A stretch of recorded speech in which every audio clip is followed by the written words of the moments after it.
সুদানের শান্তিরক্ষী মিশনে নিহতদের দাফনের প্রস্তুতি নেওয়া হয়েছে সে খবর জানাতে কিশোরগঞ্জ ও নাটোর থেকে যুক্ত হচ্ছেন দুই সহকর্মী। আমরা প্রথমেই চলে যাচ্ছি কিশোরগঞ্জে কায়েসের কাছে। কায়েস, দাফনের প্রস্তুতির সবশেষ খবর কি আছে আপনার কাছে জানাবেন?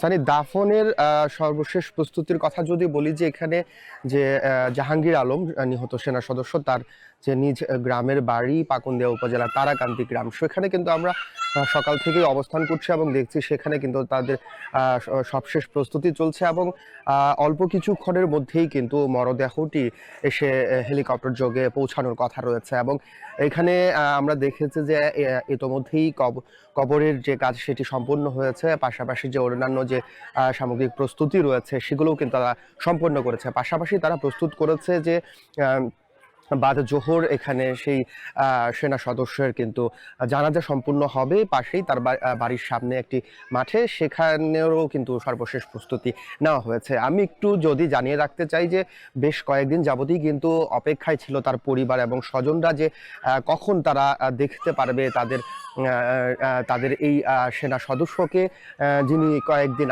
আগে যে সন্ত্রাসীদের হামলায় নিহত হয়েছেন সুদানে মর্মান্তিকভাবে।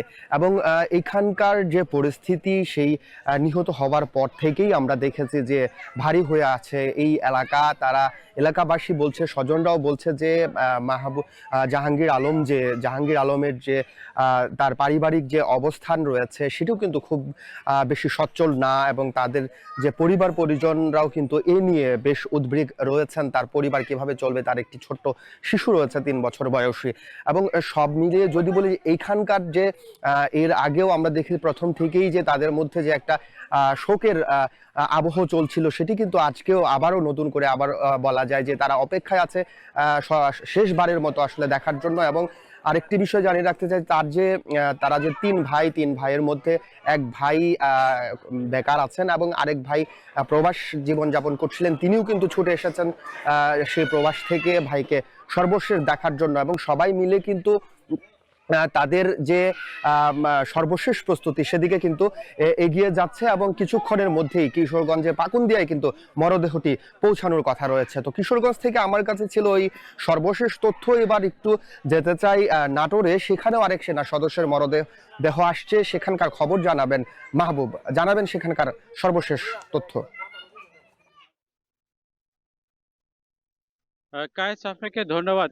আপনি জানেন যে কর্পোরাল মাসুদ রানার মরদেহ কিন্তু আজকে সকাল 10টায় ঢাকার সেনানিবাস থেকে জানাজা শেষে কিন্তু নাটোরের এই করিমপুর উচ্চ বিদ্যালয় মাঠে নেওয়ার কথা ছিল হেলিকপ্টার যোগে, কিন্তু আমরা কিছুক্ষণ আগে এখানকার যারা সেনাবাহিনীর সদস্য রয়েছেন নাটোর লালপুর ক্যাম্পে, তাদের সঙ্গে কথা বলেছি। তারা আমাদেরকে যেমনটি জানিয়েছেন যে সিভিল এভিয়েশন এবং আর্মি এভিয়েশন থেকে কিন্তু এখনো হেলিকপ্টার উড্ডয়নের যে বিষয়টি রয়েছে সেটি কিন্তু তারা এখনো সেভাবে তথ্যটা পায়নি এবং অনুমতি পায়নি, যার কারণে কিন্তু হেলিকপ্টার যোগে লাশটি এই মুহূর্তে 10টায় আনার কথা ছিল, কিন্তু সেটি হয়তো দেরি হবে।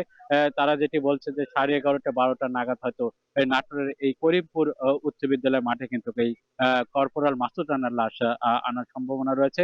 আমরা এদিকে তার যে পরিবারের যে পরিস্থিতি সেটি দেখেছি, এবং 1 সপ্তাহ পরে যে লাশ আসছে, তার স্বজনরা কিন্তু অধীর আগ্রহে রয়েছেন শেষ দেখাটুকু দেখার জন্য।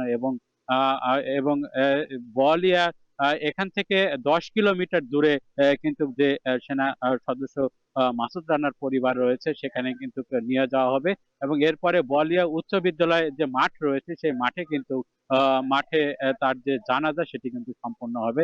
এটি সময় নির্ধারণ করা হয়েছে 2:30টার দিকে। এরপরে কিন্তু বোয়ালিয়ার যে পারিবারিক কবরস্থান রয়েছে এই কবরস্থানে কিন্তু দাফন করা হবে।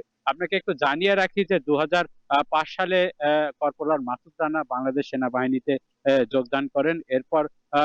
এরপর জাতিসংঘ শান্তিরক্ষা মিশনে কিন্তু তিনি মাত্র 1 মাস 8 দিন আগে কিন্তু সেখানে যোগ দিয়েছিলেন। এরপরে সুদানের যে সন্ত্রাসী হামলার ঘটনা, সেই কিন্তু মারা যায়, এবং এই তার পরিবারের যে সবশেষ আকুতি, যে সর্বশেষ যেন লাশটি দেখে তারা দেখতে পারেন। বাংলা সেনাবাহিনী কিন্তু সেই ধরনের সকল প্রস্তুতি কিন্তু এখানে সম্পন্ন করেছেন। সানি।